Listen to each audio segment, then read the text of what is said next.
أقامت منظمة ندم بالتنسيق مع الهلال الأحمر الكردي فعالية للأطفال ذوي الاحتياجات الخاصة، وذلك في مقر الهلال الأحمر الكردي في مدينة قامشلو بمناسبة اليوم العالمي لذوي الاحتياجات الخاصة. بدأ الاحتفال بعروض من الأغاني والرقص للأطفال، ثم قدمت فرقة ستيرك للأطفال عرضا مسرحيا حول اندماج ذوي الهمم مع المجتمع ومشاركتهم بجميع أشكال الحياة. ثم وزعت منظمة ندم والهلال الأحمر الكردي هدايا على الأطفال، وشاركوا معهم الفرحة بتوزيع الحلوى على الأطفال والرسم بالألوان على وجوه الأطفال. الناطقة باسم منظمة ندم دافيان محمود أكدت بأن الهدف من هذا النشاط هو إدخال الفرحة إلى قلوب الأطفال ذوي الهمم وتوعية المجتمع للاهتمام بهم.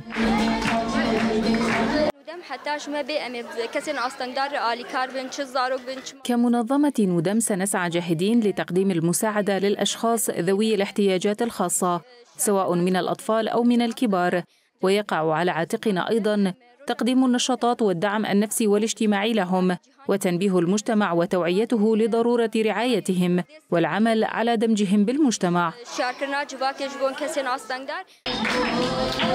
مديرة مكتب الحماية والدعم النفسي في الهلال الأحمر الكردي جيلان إبراهيم أشارت إلى استمرارهم بتقديم الدعم لذوي الاحتياجات الخاصة. الاحتفال كان فيه برامج ترفيهية ضمن رقص وموسيقى عزف، وضمن كمان برنامج رسم أصحاء مع الأطفال ذوي الإعاقة لحتى ما يحسوا حالهم أنه هن أقل قدرة أو أقل يعني حتى يكونوا بعيدين عن التنمر.